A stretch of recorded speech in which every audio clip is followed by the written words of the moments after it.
Lezi ndaba zehora lokuqala sikwethu lelazingabukhoma ekomkhulu le-SABC e-Auckland Park eGoli nazo ezinohlonze emini nje. He confirmed that it was her account by posting images of the fake account and saying that that is not her account. Liphindele enkantolo icala libhekene nendodakazi kalowo wabe umengameli wezwe uJacob Zuma uDuduzile Zuma Sambudla loqhuquzela izenzo zokuvukela umbuso kanye nokuphehla udlame emphakathini.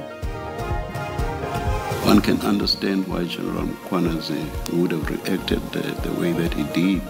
If he wanted the dockets purely to audit them, why take them to Gauteng? Inhloko yophiko oluphenya amacala abucayi nobugebengu obunodlame uMajor General Mary Mutsipe uyena owethula ubufakazi namhlanje mayelana nokuthathwa kwamadokotela yi-120 aphucwa ithimba eliphenya amacala okusoxongwa kosombusazwe eKwaZulu-Natal. As we stand at the final stages of our historic G20 presidency, the first ever on the African soil, we do so with pride and purpose. Ungqongqoshe wezobudlelwane namazwe omhlaba uRonald Lamula ubambe isithangamina beindaba ezolandisa ngamalungiselelo engqungquthela ye-G20 ezosingathwa eNasrec eGoli ngempelasonto. The man who almost scored a winner in this final steps up and scores! And the Democratic Republic of Congo have made it into the Interconfederation playoffs. INigeria ihlulekile ukuhlungela umqhudelwano wendebe yomhlaba ngonyaka ozayo ihlandla lesibili kulandelana ngemva kokuguqiswa iDemocratic Republic of Congo ngamagoli 4-3 sekukhahlelwa ama-penalty. Mbukele sikubingelela sikwamukele indabeni zasemini yenzethulelwa noxolo uMamtshali wakwamwali hlaba ngaleli mhlophe qwa ake sibheke ke mbukele ukuthi ngiphathele ziphi namhlanje.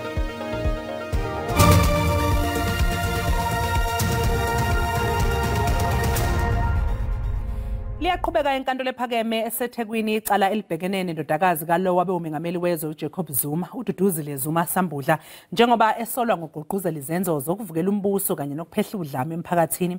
Ukuzwa kabanzi ke ngokuqhubeka enkantolo njengamanje sixhumana nentatheli ye-SABC uNonjabulo Mntungwa Magamu onkanise enkantolo. Nonjabulo, asikubingelele sikwamukele indabeni zehora lokuqala emini sicela nje ukuthi usitshele ngosekuhlaluke enkantolo namhlanje njengoba leli icala lingene osukwini lwesine. Yebo ngikubingelele noxolo ngibingelele nababukeli kunjalo noxolo laqhubeka ke leli cala ke lika Duduzile Zuma Sambudla khona la ke enkantolo ke ephakeme yaseThekwini. Ngasho nje ukuthi ke sesibonile ke ufakazi ke wesine ufakazi ke wombuso ose testifyile khona lana ngingasho nje ukuthi sike satshelwa ukuthi ke lo fakazi uBrigadier Janine Steinberg sathola ke noxolo ukuthi ke lo fakazi ungomunye ke wamaphoyisa ekade ke eqokiwe ukuthi ke aseshe ke ipage lakhe ke uDuduzile Zuma Sambudla ye-social media khona laphayana ke ku-X ayaziwa ke ngaleso sikhathi ngo-Twitter kushela ukuthi ke ayemaningi kakhulu ke ama-page ayebhaliswe ke ngaphansi ke kwegama ke likaDuduzile Zuma Sambudla uthi ke baqala ke uphenyo labo becubungula bebheka ukuthi ke kahle kahle lona liphi ke ipage kwakuyilona kushela ukuthi ke ziningi izinto abazenza ukuze bakwazi bagcine ke sebefinyelele kwilona ke ipage lakhe ke uDuduzile Zuma Sambudla ushela ukuthi befika ke kulona lelo page babona ke ama-page lakhe izinto ke wekade eziposta ukwakudiba ke i-time frame khona la enkantolo lapho ke ebheka ukuthi ke ngaphambi kokuba ke kube khona izinxushunxushu lezi zenzeka ngoJuly 2021 ushela ukuthi ke waqala ke ukubona ukushintsha indlela ke wekade ke eposta ngayo thiwa phambilini bekade ke eposta ke izinto eziphathelene naye nempilo yakhe kodwa ke kwabe sekushintsha ngawo ke umhla ka-29 July 2021 ngesikhathi ke inkantolo yomthethosisekelo ikhiphe isinqumo sokuthi ke umnomzana uJacob Zuma kuzomela ke aboshwe ayikhona ke lapho athi ke kwashintsha ke indlela eposta ngayo khulume ke nangendaba ukuthi ke kwakhona ke namanye ama-page ayi-12 abekade ke bewatholile ukuthi ke sengathi nawo aphosta ke izinto ezithi ke azicishe esifane kodwa ushilo ukuthi ke uphenyo lwabo bakhombisile ukuthi cha yena akaxhumene uDuduzile Zuma Sambudla nalama-page kodwa ke ngale kwaloko kunye ke engicabanga ukuthi okuhlalulule kubaluleke kakhulu noxolo khuluma ke ngendaba ukuthi ke kukhona ke ama-post agcine ke esedilitwa not just uDuduzile Zuma Sambudla kodwa nabanye abebekade ke be-retweeter abanye ke beposta ngaso ke leso sikhathi sezibhelu zika July 2021.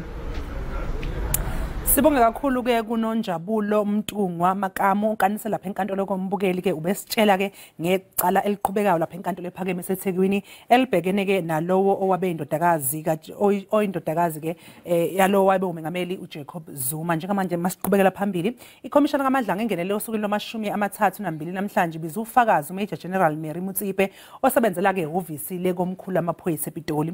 Ubufakazi buka Major General Mutsipe bugxile udabeni lwamadokodo athathwa KwaZulu-Natal aphathelene nokubulawa kosombusazwe esifundazweni.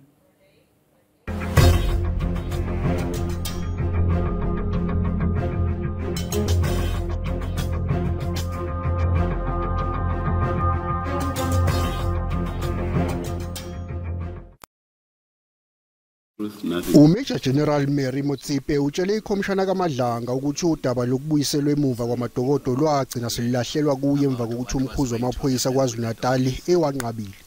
Ebufakazini bakhe uMkhwanazi phambi kwale khomishana wachaza ngezizathu zokwenqaba ukwalanda ePitoli lapho adalula khona ukuthi kwakungenxa yezizathu sokuthi wayengazange aziswe kwasekuqaleni ngendlela athathwa ngayo esuswa KwaZulu-Natal.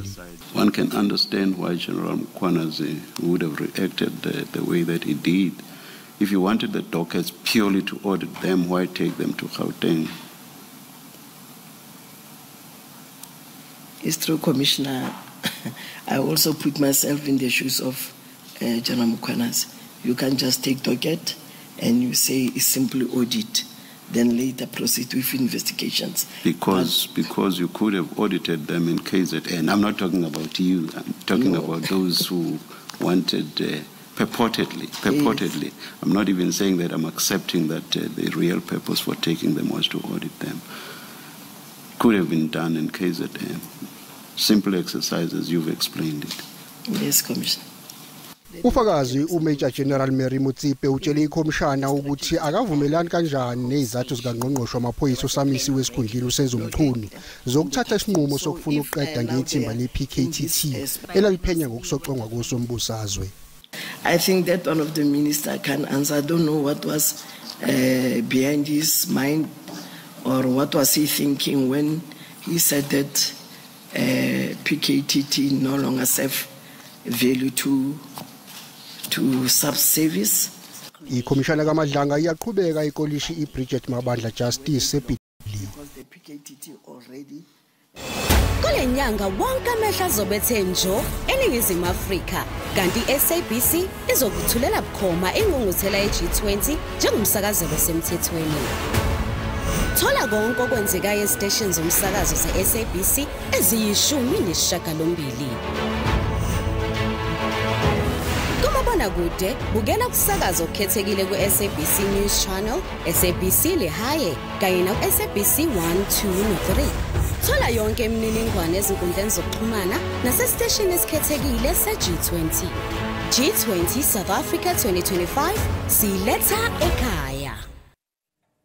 Ungqongqoshe wezobudlelwane namazwe omhlaba uRonald Lamula ubambe isithangamini abeyindaba eNazareth eGoli. uLamula ubehlose ukucacisa ukuthi ikulungele kangakanani iningizimu Afrika ukusingatha ingqungquthela ye-G20 ngaso lesi sithangami. As we stand at the final stages of our historic G20 presidency, the first ever on the African soil, we do so with pride and purpose. Of the 133 official G20 meetings, 130 have already taken place, with the 4th Sherpa meeting, social summit, and the leaders summit set to conclude this transformative journey right here in Johannesburg this week. Ungqongqoshe wezobudlelwane namazwe omhlaba ucacise ngokusobala kuso lesithangamo ukuthi kumqoka kangakanani kuba iningizimu Afrika isingathele ingqungquthela ye-G20 nokwingqungquthela ezokuba ngempela sonto lenesibhekise amabombo kuyo. South Africa's G20 presidency has not only elevated African voices, it has galvanized global momentum towards a more inclusive, equitable, and a sustainable future. We are not just participating in global affairs, we are determining to shape them with all our partners in these global platforms. Our presidency builds for the future, it does not preserve the ways of the past. Our presidency has been anchored on the 4 overarching priorities that President Cyril Ramaphosa declared or mentioned when he launched the G20 themes and presidency earlier this year. uLamula ukanye nongqongqoshe wezemali uEnoch Godongwana njengoba kunguyena osohlangothweni lwezemali kule ngqungquthela ye-G20 kanti ukhona noNdunankulu wesifundazwe iGauteng uPanyaza Lesufi njengoba kunguyena obekanye nabaqinisekisa ukuthi igoli lisesimweni njengoba lizosingatha le ngqungquthela. Kusenjalo ke njengoba ingqungquthela iG20 izosingathwa kulempela sonto intatheli yeSABC uNokulunga Sibisi ubuze izakhamuzi zaseGoli ukuthi ingaba khona yini eziqondayo ngale ngqungquthela ake sizweke ukuthi ihambe kanjani. Xolo e-studio siphinde sibingelele nababukeli emakhaya njengoba wazi ke mbukeli ukuthi akusenze ukuzatshwala kuqala ingqungquthela ye-G20 nokuyingqungquthela ehlanganisa amazwe ayishiyagalolunye nokwamazwe ayikhondla ngokomnotho kanye namazwe asathuthuka. Ukhumuleke mbukeli ukuthi kuzobhungwa ngezinto ezahlukene kuzobhunga ngobupha kubhungwe ngokuguquguquka kwesimo sezulu kuphinde kubhungwe nangobudlelwane bamazwe ahwebelana nayo nangomakhelwane bethu. Sitheke mbukeli njengeintatheli zeindaba zeSABC ake sihambe siye endaweni ezahlukene sikhulume noma sizwe ukuthi ngabe abantu bakuleli noma ababukeli bacabanga bona ukuthi iG20 izothela ziphi izithelo uma ngabe bengasenzela isiqiniseko sokuthi bayahamba bebuyele endaweni zasemakhaya beyosenzela okufanele konke ngendlela eright. Ziningi kakhulu izinto esikhala ngazo kakhulu endaweni zasemakhaya. So nje ke uhulumeni kwesinye isikhathi siyacela ukuthi ke akwazi phela ukusi-update nabantu abangazazi lezi zinto lezi 20 sibona nje amaphoyisa sehambe konke abantu abathengisayo la eqeleni kwemigwaqo abanye bayazamela kanjalo. Uhulumeni akabe nemechanism nendlela yokuthi akwazi abantu ba-update engaveli qhamuke amaphoyisa aseyisusa abantu asenzane kahle la G20 mina angiyazi ukuthi iqale kanjani ukuthi yaphi sibona ngamaphoyisa uhulumeni akwazame zamela intuthuko right ngoba asazi ukuthi kahle sophephela lapho ngoba imisebenzi asisebenzi njengoba sile amateksi nathi asithanda. Sinethemba ke lokuthi uhulumeni uzobenza ubulungiswa noma iG20 izothela izithelo ezinhle. Sithatha intambo sibuyisele kuwe e-studio. Sibonga kakhulu ke kuNokulunga Sibisi. Imbukelo kwamanje sathi jeqo ezitolo kanti uma ngabe sibuya ke sokuphathela uWT. Thanda ukuxwayisa umphakathi ukuthi bangahambi kulezi ndawo lezi banakekele abantwana abancane ukuthi bangahambili around imifula le. Abezimo eziphuthumayo eGoli sebexwayisa izakhamuzi ukuthi ziqaphele njengoba liqhubeka nokuyidliva ezingxenyeni ezithile.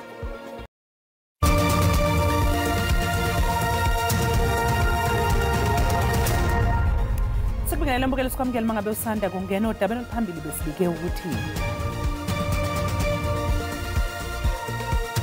liyaqhubeka icala elibhekene nendodakazi kalowo wabe umengameli wezwe uJacob Zuma uDuduzile Zuma Sambudla ugqugquzela izenzo zokuvukela umbuso kanye nokuphehla udlame emphakathini. Mbukela sikhumbuze ukuthi lezi ndaba ziyatholakala ku-YouTube naku-SABC Plus ungena nje kuzo icinga ngamagama athi SABC izindaba nakanjani uzoyithola ngomnjalo bazo. Namhlanje kufungiswe amalungu eDA amabili eminyangweni wezamahlathi ezokudoba nezemvelo kanye naseminyangweni wezohwebo imboni nokuncintisana. I have decided to appoint the following persons as minister for the portfolio indicated in the signed President's Act. Umengameli uCyril Ramaphosa umemezele izinguquko kwikhabhinethi ngokuqoka ungqongqoshe kanye nephini likangqongqoshe abavela kwi-DA. Uvili Ocampo uqoka esikhundleni sikaDion George bekade ngungqongqoshe wezamahlathi ezokudoba nezemvelo kwathi ke uAlexandra Abrahams yena waqokwa njengephini likangqongqoshe wezohwebo izimboni nezokuncintisana kulandela ukuxoshwa kukaAndrew Whitfield. Stephanus Ocampo swear that I will be faithful to the Republic of South Africa and will obey, respect and uphold the Constitution and all other laws of the Republic. I, Alexandra Lillian Amelia Abrams, swear that I will be faithful to the Republic of South Africa and will obey, respect and uphold the Constitution and all other laws of the Republic. Ocampo uzosebenzisa leli thuba ukugqamisa ukuthi ukudoba nakho kubamba iqhaza elikhulu emnothweni wakuleli. We've got to balance what is in the best interest of the nature as well as in the best interest of our communities. It is not true that you can't have this portfolio being an economical portfolio. We've got forestry, we've got fisheries, we've got our national parks. All of them contribute towards the GDP of this country. U-Abrahams yena uthi usazohlangana nezinhlaka ezahlukene okubalwa ungqongqoshe uPax Daum. This is a very big portfolio that contributes a lot to the jobs in our country, and I think, with my background in social development, I know all too well what jobs mean for the people of our country. Kanti kulindele ukuthi bobabili laba baqale ukusebenza namhlanje. Abezimo eziphuthumayo eGoli sebexwayisa izakhamuzi ukuthi iqaphele njengoba liqhubeka nokuyidliva engxenyeni ezithile. Okhulumela abezimo eziphuthumayo eGoli uRobert Mulawudzi unxusa abantu ukuthi bahlale emakhaya uma singekho isimo esiphuthumayo. Abezimo eziphuthumayo emkhandlweni waseGoli baxwayisa abantu ukuthi ke baqapheke njengoba ke isimo sezulu singesihle kanti ke ukhona okhulumela abezimo eziphuthumayo eGoli uRobert Mulawudzi ezosichazela kahle njengoba ngempela sonto belidliva izulu. Mulawudzi sibonga kakhulu isikhathi sakho siboleka iSABC sicela usichazele ukuthi ke yini ke mhlawumbe osuyibonile njengoba ke ukade ufikile la kule ndawo esibuye Orlando East. Ya besihamba sihambele imifula la around eGoli ngoba sazi ukuthi taxke kakhulu sazi ukuthi kunokuba nengozi ezenzakalayo kulomfula lona around Calfontaine nalast khona manje eClipvale, so amanzi sekagcwele kakhulu, so kunengozi mhlambe ezingenzakala zokuthi mhlambe abantu mabayenza imisebenzi yabo bathanda mhlambe ukuthi badlule la kulama river streams lawo, so sithanda ukuxwayisa umphakathi ukuthi bangahambi kulezi ndawo lezi, banakekele abantwana abancane ukuthi bangahambeli around imifula le. So umphakathi uyakwazi ukuthi uchumane nathi kule nombolo le 011 3755911 mhlambe makungaba mhlambe nengozi ezingayenzakala. Sibonga kakhulu isikhathi. Siyabonga. Embukelo indaba zeSABC lo bengikhuluma naye uRobert Mulawudzi njengoba sengichazile ukuthi ke ukhulumela abezimo eziphuthumayo emkhandlwini ke waseGoli. Uyachaza ke ukuthi ke imvula engathi isazolindeleka kulezi insuku ezimbalwa ezizayo. Uyasho futhi ukuthi ke umphakathi uyanxuswa ukuthi uma ngabe kungekho okuphuthumayo umuntu akahlale endlini angazulazuli. Igama lami nguCalvin wakwaDludla endabeni zeSABC ngise-Orlando East eGoli. Sibonge Calvin okwadludla eqhubeka ke nokwethula umfakazi ecaleni lokubulawa kaSenzome uAbsalom Zungu utshele inkantolo ephakeme ePitoli ukuthi yena uze enkantolo ezoyiphendulela njengoba igama lakhe lilokhu livele njalo enkantolo. Zungu uthi kuningi kwaphuma enkantolo negama lakhe lavela manje ufuna ukuziphendulela. Bengisagcina ngithi ngizofika kuyo le ndawo. Isikhathi ngigcina la ngifaka ukuthi mina ngizwe la ecourt igama lami limenyezwa la ecourt manje ke ngagcina ngikhulume half kancane nje kwase kuyavala. Inkantolo iphinde yamcela ukuba achaze ngokuhlobana kaConstable Zungu oyindodana yakhe kanye noMafika. Zalwa yimi ayenzeka uthi noma uthi umzala kanjalo ngakusho nalokho khulele ekhaya konina kodwa ke zonke izinto nami engizenza kanye nabo. Uma wakhe noma ngazi ukuthi ngiholile la ngiyathatha imali akhale ukuthi ingane konye ifuna ukuthi ufuna ukumthengela into ethile kusukela nje sakhule saqala ukufunda konke. Inkantolo iphinde yaphindela esithombeni asikhonjiswa uZungu embuza ukuthi kungabe uyamazi yini lona.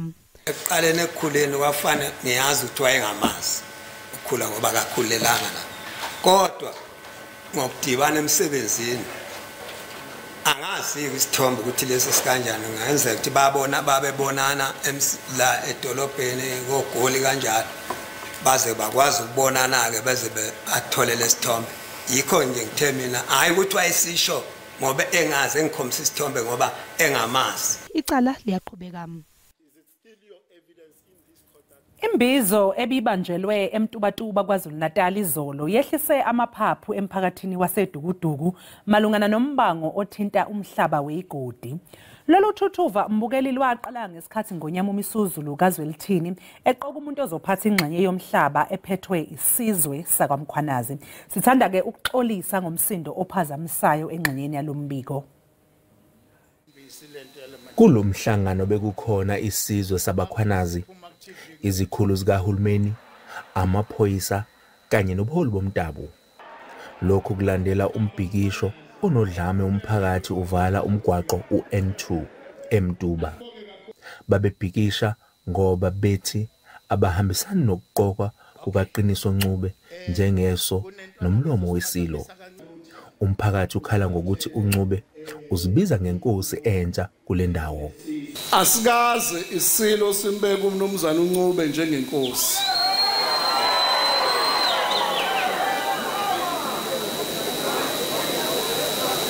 Ngakho ke uma kukhona umuntu oyibiza ngenkosi akekho emthethweni lo muntu lo. Amaphoyisa anxuse umphakathi walesizwe sabakhwanazi ukuthi ungawuthatheli umthetho ezandleni zawo. Sihlangene la samaphoyisa eMC nomphakathi wonkana ukuthi sizovimba ukuchitheka kwegazi. Liyahlo sibhekile samaphoyisa. Liyahlo lento eyenzekayo siyibonayo la asifuni ukuthi kufike uDisemba isekhona. uNcube akatholakalanga ukuthi aphawule. Kodwa ukhulumela indlunkulu umntwana uThulani Zulu uthi isilo sizothola umbiko ngomhlangano ngezithunywa ebezihambele imbizo ngaphambi kokuthi bakwazi ukuphawula kwabezindaba. Mlondi Radebe, SABC News, Mtuba. Mbukeli umhlahlo wesimo sezulu uzolandela emva kwekhefu.